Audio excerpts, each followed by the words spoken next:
우리가 오늘 함께 나눌 말씀은 시편 말씀인데요. 우리가 창세기를 계속 1년 넘게 보고 있는데 오늘은 맥주절이기 때문에 하나님의 은혜를 또 다른 방향으로 나눠보려고 해요. 맥주감사주일은 우리나라가 지키는 절기 중에 맨 처음에 성탄절이 있고요. 그리고 부활절이 있고 맥주절이 있고 추수감사절 네 개를 우리가 지키고 있어요. 그런데 하나님의 명령입니다, 사실은. 왜냐하면 이스라엘에게 3대 절기가 있는데 한번 성경을 보면서 한번 얘기를 해볼게요. 신명기 16장 16절 한번 보시겠습니다. 앞에 보시면 잘 나와 있습니다. 읽겠습니다. 시작. 너희가 모든 남자는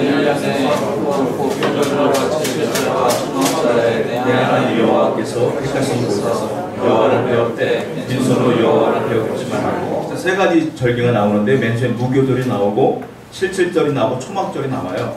무교절은 6월절 다음 날부터 일주일 동안 누룩이 들어가 있지 않은 떡을 먹는 거예요. 그게 무슨 의미냐면 하나님이 출애굽을 시킨 것에 대한 감사를 광야에서 배고플 때를 기억하며 무교병을 먹으며 지내라는 뜻이에요. 그러니까 한마디로 말하면 하나님께서 너희들을 출애굽시킨 것을 잊지 말아라, 이런 뜻으로 무교절을 지키는 거예요. 그리고 두 번째 77절은 오순절이라고도 하고요, 맥주절이라고도 해요.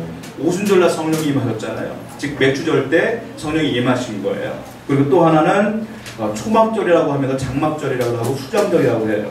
무슨 의미냐면 지금 우리가 추수감사절을 지내잖아요. 마치 그와 같은 거예요. 추수한 것에 대한 감사함이 여기 있는 겁니다. 그런데 중요한 게 있는데요. 이 말씀 보면 뭐라고 쓰였냐면 이 세 절기를 지키는데 어디서 지키느냐? 여호와께서 택하신 곳에서 여호와를 배웠대, 이런 말이 있어요. 여호와께서 택하신 곳이 어디겠어요? 하나님이 지정하신 곳이에요. 하나님이 지정하신 곳이 어디겠어요? 예루살렘 성전인 거예요. 즉 절기를 지킬 때면 유대인들은 모두가 한 명의 나고당이 없이 전부 다 성전에 가야 되는 거예요. 그래서 1년에 3번씩은 기본적으로 하나님께 얼굴 비치는 거예요. 그리고 이 말을 하나님 주신 이유가 뭐냐면 그래도 하나님이 세상 사람들이 살아가다 보면 내 삶에 바쁠 수가 있지 않습니까? 그때 하나님이 잊고 살 수 있다는 거예요. 이날만큼은 하나님을 기억하라, 이 말. 이날만큼은 내가 준 은혜를 기억하라 뜻으로 절기를 지키라고 하는 거예요. 그래서 우리가 지금 1년에 4번 절기를 지키는데 이 절기를 지킬 때마다 우리가 기억해야 될 게 있습니다. 무엇이냐? 하나님의 은혜를 기억하는 거예요. 이제 1년을 시작한 지가 6개월쯤 지났지 않습니까? 이제 반 지났어요. 그렇다면 우리가 6개월의 삶 가운데 주는 은혜가 있을 거 아니에요. 그 은혜를 다시 한번 점검하는 시간입니다. 다시 한번 기억하는 시간이 맥주절이다, 이렇게 생각하시면 돼요. 우리가 예수 믿는 사람들의 특징을 보자면 식사 시간에 기도를 합니다. 감사 기도를 해요. 물론 못 하시는 분도 있어요. 배고파서 빨리 드시는 분도 있고 창피해서 못 하시는 분도 있는 줄 아는데 어떤 미국의 의사가 조사를 했어요. 존 자이트라는 분인데 생체학자예요. 이분이 식사 시간에 감사 기도를 하는 분과 기도하지 않는 분들을 나눴어요. 나눠가지고 그분들을 신체 검사를 해본 거예요. 그랬더니 놀라운 사실을 이분이 발견해요. 뭐냐면 늘 감사하며 살았던, 감사 기도를 하며 살았던 그분들에게는 감사 기도하지 않았던 분들에게는 없는 물질 2가지를 발견하게 돼요. 하나는 항독소라고 하는 물질인데 영어로 안티타신이라는 거예요. 무슨 말이냐면 이게 항생제 같은 거예요. 그러니까 전염병이 몸으로 들어오잖아요. 병균이 들어오면 안티타신이 이걸 막는다는 거예요. 그래서 이분이 건강할 수 있도록 해주는 물질이 다른 사람보다 좀 많다는 거예요. 감사를 많이 하는 사람. 또 하나의 물질을 발견했는데 안티셉틴이라는 건데 이거는 방부제 역할을 한대요, 우리 몸에서. 그러니까 사람이 음식을 먹다 보면 위에서 소화가 안 된 물질이 있을 수 있다는 거죠. 근데 그것이 부패될 수가 있고 몸에 해로움을 줄 수가 있는데 이 안티셉틴이라는 것은 방부제 역할을 하기 때문에 이것이 상하지 않도록, 부패되지 않도록 막아준대요. 그러다 보니까 소화가 잘 될 수 있도록 돕는다라는 거예요. 그래서 나중에 결과를 이분이 내면서 뭐라고 말했냐면 늘 감사하는 사람과 감사하지 않는 사람의 특징은 건강의 문제가 차이가 좀 있더라, 이렇게 얘기를 했어요. 그래서 그런 말 있잖아요. 웃으면서 사는 사람이 오래 산다는 말 있지 않습니까? 이 말이 맞는 것 같아요, 사실은. 그래서 식사기도 하세요. 그러니까 어딜 가든지 간 식사기도를 하시면서 감사하며 살아가면 좀 낫다라는 건데, 자, 제가 지금 하고 싶은 말은 그거예요. 누구나 행복하길 원하죠. 행복을 추구하지 않는 사람이 어디 있어요? 이 땅에 살아가면서 나는 불행을 추구할 거야 라고 하는 사람이 세상에 누가 있겠어요? 다 행복을 추구합니다. 행복을 원해요. 그런데 행복을 소원한다고 해서 다 행복하냐? 그렇진 않아요. 누구나 행복을 원하지만 나는 불행하다고 느끼는 사람이 꽤 많습니다. 왜냐하면 그분들이 추구하는 행복이 과연 행복일까라는 고민을 해봐요. 많은 사람들은 행복을 추구하려고 여러 가지 방법을 추구하게 되는데 그 중에 하나가 무엇이냐면 운동을 열심히 해서 내가 건강하게 원한다. 아니면 어떤 분들은 내가 좀 많이 어려워왔더니 물질이 좀 풍부했더니 행복하더라. 그러니까 물질을 소유를 많이 얻기 위해 노력하는 분이 있어요. 또 어떤 분들은 성공을 했더니 사람들이 나에게 굽신거리더라. 야, 그게 부러워. 성공을 한번 해보자. 라는 분들이 있어요. 그래서 많은 사람들이 성공도 해보려고 하고 소유도 취해보려고 하고 하지만 만약에 소유물이 많다고 해서 행복하다고 하면 많은 재벌들이 다 행복할까요? 어떤 분들은 스스로 목숨을 끊는 분들도 있잖아요. 이번에 한 탤런트 분이 스스로 목숨을 끊었잖아요. 그분은 그 인기가 없기 때문에 끊었다고 하더라고요. 속상해서.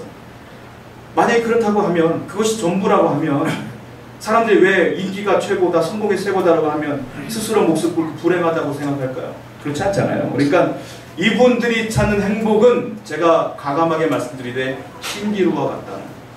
신기루가 뭔지 아시죠? 사막에 가면 목이 마른데 오아시스가 보여요. 달려가 보면 오아시스가 없어요. 그게 왜 그럴까요? 그 지평선 가운데 빛이 비치면 빛이 굴절되지 않습니까? 빛이 굴절돼가지고 마치 오아시스처럼 보이는 것, 그게 신기루예요. 신기루의 특징이 있어요. 뭐냐면 그건 가짜예요. 진짜가 아니에요. 내 눈에 진짜처럼 착각되어지는 것이지 진짜가 아니에요. 신기루는. 많은 사람들이 행복을 추구하며 살아가요. 그런데 그 행복은 제가 다시 말씀드리지만 다 가짜다. 그렇게 살아가면 행복할 줄 알지만 그렇지 않아요. 신기루와 같아요. 성경에 보면 그 신기루와 같은 행복을 찾아 헤맸던 사람이 있어요. 대표적인 사람이에요. 누군지 아세요? 솔로몬 왕입니다. 솔로몬 왕이요, 3권을 다 장악한 분이에요. 정치, 경제, 그리고 법 다 장악했어요. 완벽한 권력자인데 그 사람이 마지막에 후회하며 기록한 성경이 전도서잖아요. 전도서 말씀 한번 볼게요. 전도서 5장 10절 말씀. 자, 한번 읽어보겠습니다. 시작. 은혜를 사랑하는 자는 이것도 헛되었다. 자기가 돈이 많아봤더니 행복할 줄 알았는데 돈이 많아봤더니 또 부족하다고 느껴진 거예요. 그러니까 또 돈을 구하더라는 거예요, 자기가. 그러다 보니까 평생 지금까지 살아오면서 행복한 적이 없었다라고 얘기하는 거예요. 풍요를 원했지만 풍요와 오에도 불구하고 부족하다고 늘 느낀다는 거예요. 그러니까 자기는 행복하지 않았다라는 거예요. 처절한 고백이죠. 이 땅에 솔로몬만큼 많은 걸 추구하고 많은 걸 가진 사람이 없어요. 근데 그분이 고백하는 것이 다 헛되도다. 이게 아무것도 아니었구나. 신기루와 같았구나. 난 늘 불행했다. 와이프가 많은 행복한 줄 알았어요. 와이프가 몇 명인 줄 아세요? 1000명의 솔로몬은 1000명 1년에 한 번씩 만날 수 있을까요? 고민돼요. 하여튼 그럼에도 불구하고 불편했어요. 이 사람은. 그러니까 많은 게 중요하지 않다는 걸 느꼈죠. 자, 제가 결론부터 말씀드릴게요. 행복하려면 분명한 것이 있어야 돼요. 소유도 아니에요. 성공도 아니에요. 뭐냐면 감사가 있을 때 행복해요. 무슨 말이냐? 내가 작은 소유를 할지라도 그것에 감사하면 행복해요. 웃음이 나요. 감사가 없으면 불행한 거예요. 그런 거. 내가 아무리 많아도 감사가 없잖아요? 그건 행복한 사람이 아니에요. 적어도 감사가 있어야 행복하다. 행복의 비결은 감사다라는 거예요. 그래서 우리는 감사할 줄 알아야 된다는 거예요. 그런데요, 성경에서 뭐라고 말했냐면, 야, 감사하라, 감사하라. 성경에 얼마나 많이 써 있습니까? 사도 바울은 뭐라고 말했냐면, 감사하지 않는 사람은 신앙이 없는 사람이라고 얘기했어요. 성경을 볼까요? 로마서 1장 21절 말씀 보시겠습니다. 자, 로마서 1장 21절 말씀입니다. 한번 읽어볼게요. 시작. 하나님을 알 때 하나님을 영광롭게 하지 아니하며 감사하지도 아니하고 오히려 그 생각이 허망하여지며 미련한 마음이 어두워졌나니. 무슨 말이냐면 상황은 감사할 수 없는 상황이잖아요. 그런데 여기서 필요한 게 있어요. 뭐냐? 신앙이에요. 신앙.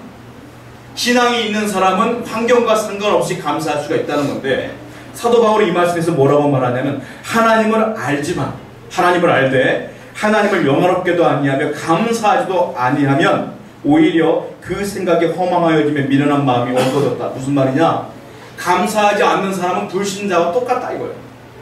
신앙이 있는 사람은 감사하지만 감사하지 않는 사람은 신앙이 없는 사람과 똑같다는 거예요. 하나님을 알면 하나님을 아는 건 지식이지 신앙이 아니라는 거예요. 여러분, 그래서 감사의 조건은 신앙이에요. 신앙이 있어야 감사하는 거예요. 근데 또 말세가 다가오면 감사하지 않는 현상이 더 심해진대요. 성경에 보니까. 성경을 볼게요. 디모데후서 3장 1절과 2절에 읽어보겠습니다. 시작.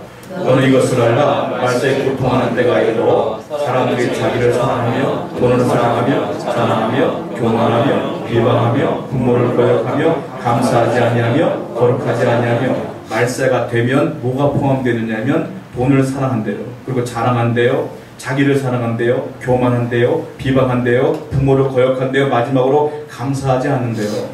말세가 가까우면 가까울수록 감사하지 않는다는 거예요. 우리 권사님들 젊을 때 생각해 보세요. 요즘 젊은 사람들 불평불만이 많아요, 사실은. 근데 여러분들이 젊었을 때 하고 지금하고 비교해 봤을 때 감사할 거리가 얼마나 많아요, 사실은. 우리 두 딸은요, 변기 얘기하잖아요. 좌변기만 기억해요. 옛날에 변기, 제 친구가 이제 강원도 목회를 해요. 저번에 6월 6일날 강원도 친구 하도 그래가지고 차가 엄청 막히는데 한번 갔어요. 갔더니 교회 마당에 화장실 있는데 우리 권사님들이 예전에 썼던 그 화장실 있더라고요. 얘들은 그게 뭔지 몰라요. 저기 뭐냐. 이런 세상을 살아요, 사람들이. 그런데도 불평불만이 많잖아요. 요즘 범죄를 보세요. 묻지마 범죄 얼마나 많아요. 사회 불만이 많고 남들한테 불만이 많대요. 예전보다 더 심해지지 않았습니까? 요즘 사람들은요 정말로 감사가 없는 것 같아요. 성경대로예요. 말세가 다가오면 감사가 없어진대요. 여러분들이요 이 세상을 살아가는데 감사가 없어진다는 것은 사회의 문제가 아니라 상황의 문제가 아니라는 거예요. 내 문제예요, 내 문제. 내 믿음의 문제다. 이 얘기를 하는 거예요. 그러니까 말세가 되면 불행할 수밖에 없다는 거예요. 자, 그렇다면 어떻게 감사할 수 있을까요? 오늘 본문은 그 감사할 수 있는 방법을 얘기해주고 있다는 겁니다. 누가 썼는 줄 아십니까? 시편 103편은 다윗이 썼는데요. 어느 날 다윗이 스스로 생각을 해봐요. 하나님께서 나를 인도하신 것들을 생각해보니까 갑자기 감격하게 돼요. 감사가 막 터져나오면서 그 시에 그가 작곡을 해서 시를 쓴 게 이 시예요. 그래서 가장 아름다운 시 중에 하나가 시편 103편입니다. 자, 이 103편 말씀 한번 볼게요. 본문 1절과 2절 한번 같이 한번 읽어보겠습니다. 시작.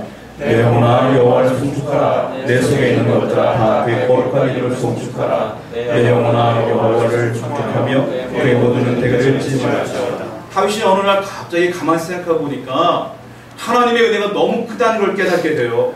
내가 지금 여기서 왕을 하고 있네. 내가 예전에는 목동이었는데 막내 아들로 무시당한 사람이었는데 얼마나 그 은혜가 감격되겠어요.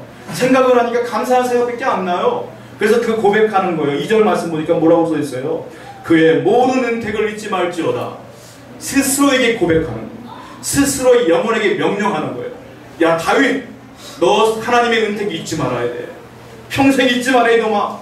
그 지금까지 잊고 살았구나. 지금 생각해보니까 그 은혜가 얼마나 크니 스스로에게 명령하고 스스로를 채찍질하는 거예요. 은혜를 잊지 말자. 하나님의 은혜를 잊지 말자. 고백하는 거 아니겠어요? 자, 이 고백이 어디서부터 시작되냐면 다윗이 생각하는 가운데에 감사가 터져나오는 거예요. 영어로 생각한다는 게 뭔지 알아요? think라는 거. 감사는 think라는 거예요. 근데 이 어원이 똑같아요. 그래서 이걸 어떻게 해석하냐면 생각할수록 감사하다 이렇게 해석하는 거예요. 감사한다. 그리고요 영어에 감사한다라고 또 하나 있어요. gratitude라는 단어인데요. 이걸 은혜, grace라는 어원이 똑같아요. 그래서 이걸 합치잖아요. 어떤 의미가 되는 줄 아세요? 은혜를 생각할수록 감사하다. 다윗이 한 것이 그대로예요. 여러분들이 감사할 때 가장 첫 번째 조건이 뭐냐면 은혜를 생각해야 감사하는 거예요. 은혜를 생각하지 않으면 감사가 안 터져 나와요. 그 은혜를 기억하는 사람만이 감사하다라고 다윗이 고백하는 거예요. 자, 그렇다면 다윗이 감사를 고백했던 내용이 나오는데 내용을 한번 볼까요? 시편 103편 3절입니다. 한번 읽어보겠습니다. 시작. 그가 내 모든 죄악을 사하시며 내 모든 병을 고치시며. 맨 처음에 참 감사하다라고 생각했더니 그 감사의 내용이 이거였던 거예요. 뭐냐면 하나님이 내 죄악을 사하셔 주셨구나. 이게 첫 번째 감사였던 거예요. 죄는요 모든 걸 망가뜨리는 힘이 있어요. 죄를 짓고서는 하나님과 가까이 할 수가 없어요. 그랬더니 다윗이 고백하는 거예요. 내가 예전에 밧세바도 취했고 내가 예전에 교만했는데 그 죄를 다 용서해 주셨구나. 여러분 첫 번째 감사의 조건은 내 죄를 용서해 주신 것. 그것이 감사의 조건이 되셔야 돼요. 내가 원했던 것이 취해졌다? 이것이 감사의 조건이 아니었어요. 다윗은. 뭐냐? 내 죄가 용서받은 것. 그래서 신약 성경에 넘어오면 누가 등장을 해요? 예수님이 등장을 하잖아요. 예수님이 나를 위해 이 땅에 오셔서 물과 피를 다 쏟으시며 십자가에서 부활하시고 그리고 우리에게 나를 믿으면 구원받는다 약속을 하셔서 우리가 지금 예수를 믿잖아요. 믿음으로 구원받은 거 아니겠어요? 이것이 감사의 첫 번째 조건이다라는 거예요. 그런데 이 은혜는 구약시대도 유효했다는 거예요. 다윗은 이미 이 고백을 하는 거예요. 하나님이 나를 구원해 주셨구나. 여러분 환경이 여러분들을 짓누를지라도 내 영혼이 구원받은 것에 대한 감사를 잊지 마십시오. 내가 예수를 믿은 것에 대한 감사는 잊으면 안 돼요. 두 번째 다윗이 고백해요. 시편 103편 4절입니다. 읽어볼게요. 시작. 내 생명이 두 번째 생각해보니까 이 은혜가 있는 거예요. 뭐냐면 내 생명이 파멸해서 속량됐다는 거예요. 생명이 파멸됐다. 무슨 말이에요? 생명이 사라졌다는 거 아니겠습니까? 파멸됐다는 것. 그러니까 내 생명이 영적인 생명이 죽었는데 하나님의 은혜로 인하여 속량되었다 이 말이에요. 파멸은 사망이거든요. 내가 죽어야 되는데 살았다 이거예요. 영적인 의미를 통감하고 느끼게 되는 겁니다. 그래서 그것도 감사하게 되죠. 그것뿐만이 아니에요. 자, 5절 말씀도 읽어볼게요. 시작. 좋은 것으로 내 소원을 만족하게 하사 내 청춘을 독수리같이 새롭게 하시는도다. 내 소원도 다 들어주셨다는 거예요. 하나님이 내가 기도할 때마다 응답해 주셨지. 그 내 삶이 하나님 바라보는 삶으로 바뀌었구나. 그래서 내 삶이 새롭게 되었구나. 이것을 감사하니까 은혜가 터져 나오는 거예요. 막. 여러분 하나님께서 여러분들께서 기도하신 것 다 들으셨다고 믿으시기 바랍니다. 안 들어준 게 없어요. 안 들어줬다는 건 필요 없기 때문에 안 주신 거예요. 여러분들에게 다 응답 주셨어요. 기도하면 그래서 하나님 뭐라고 그랬어요? 믿고 기도한 건 다 받은 줄로 믿으라. 다 응답받은 거예요, 여러분. 그래서 다윗이 깨달아요. 다 응답받았구나. 깨닫게 되는 거예요. 그런데 문제가 있어요. 뭐냐? 이 하나님의 은혜를 다윗처럼 깨닫는 사람이 있는가 하면 모르는 사람이 있어요. 다 은혜를 받았음에도 불구하고 하나님의 은혜를 기억하는 사람이 있는가 하면 기억 못하는 사람이 있어요. 그래서 이것을 뭐라고 표현할 수 있느냐 하면 영적인 기억상실증에 걸린 사람이 있어요. 종종. 자, 모세가요 출애굽을 한 다음에 가나안 땅으로 들어가기 전에 이걸 염려해요. 정말 이스라엘 백성들이 이걸 잊으면 어떡할까? 모세가 가나안 땅에 들어갔어요? 못 들어갔어요? 못 들어갔어요. 자기는 못 들어간다고 하나님께 미리 받은 거예요. 그러니까 이스라엘 백성들이 걱정돼. 이 사람들이 나 없이 들어가가지고 이 죄를 지면 어떡하나? 그래서 그가 명령하고 신신당부합니다. 그 말씀 한번 읽어볼게요. 신명기 8장 12절부터 14절입니다. 한번 읽어보겠습니다. 시작. 내가 먹어서 배부르고 또내 소와 양이 번성하며 내 음이 증식되며 내 재료가 풍부하게 될 때에 내 마음이 교만하여 내 하나님 여호와를 잊어버릴까 염려하노라. 여호와는 너를 애굽 땅 집에서 끌어내시고 이제 모세가 이스라엘 백성도 딱 앞에서 이 얘기하는 거예요. 뭐라고 말하냐면 이제 너희는 가나안 땅에 들어갈 것인데 그 땅은 하나님이 약속하신 대로 풍부한 땅이다. 거기에 가면 너희들이 이제 소와 양이 번성할 것이다. 부자가 된다는 거예요. 또 말씀하고 있어요. 자, 금이 너에게 많아질 것이고 네 소유가 다 풍부하게 될 것인데 내가 한 가지 염려가 되는 게 있다. 그렇게 됐을 때 네 마음이 교만할까 내가 염려가 된다. 또 하나 말하고 있어요. 그리고 네 하나님이 여호와를 잊어버릴까 봐 내가 염려가 된다. 그러니까 여호와는 너를 애굽 땅에 종되었던 집에서 이끌어내신 분이기 때문에 그 사실을 잊지 말아라 라고 모세가 얘기하고 있는 거예요. 여러분 모세가요 이스라엘 백성들이 이거 잊어먹을까 봐 두려웠던 거예요. 다른 건 문제가 안 돼요. 하나님이 잊어먹은 게 가장 큰 문제거든요. 아니나 다를까 이스라엘 사람들이 애굽에서 가나안 땅에 들어가자마자 하나님 완전히 까먹어요. 영적 기억상실증에 걸려버려서 하는 행동이 뭐냐? 우상 섬기고 음란에 빠지고 지들 죄 마음대로 짓고 그렇게 살아서 하나님께서 구약 성경을 보면 심판하는 장면이 나오잖아요. 여러분 하나님이 잊어먹는 게 가장 큰 문제다. 구약 이스라엘의 비극은 하나님의 은혜를 잊어먹은 거예요. 오늘을 살아가는 우리의 비극도 하나님의 은혜를 잊어먹는 거예요. 그럼 감사가 사라져요. 은혜를 기억하는 것이 축복인 줄 믿습니다. 여러분 오늘 이 예배를 통해서 다시 한번 그 은혜를 기억하셔야 된다는 거예요. 그래서 신앙은요, 제가 아까 신앙 얘기했는데 신앙은 마치 안경과 같아요. 무슨 말이냐? 안경 없으면 잘 앞이 안 보여요, 눈 나쁜 분들은. 근데 안경을 쓰면 잘 보여요. 그러니까 우리가 이 세상을 살아가는데 우린 죄악 덩어리이기 때문에 자연스럽게 악을 향해 갈 수밖에 없어요, 우리는. 그래서 우리에게 뭐가 필요하면 안경이 필요한데, 안경을 쓰면 잘 안 보였던 하나님의 은혜가 뚜렷이 보이는 거예요. 그 신앙은 안경과 같아요. 신앙을 가져야 여러분들이 하나님의 은혜가 보인다라는 거예요. 그래서 생각의 차이, 신앙의 안경을 끄고 하나님 바라보는 사람은 하나님 생각하거든요. 생각의 차이가 감사의 차이를 나눈다 이거예요.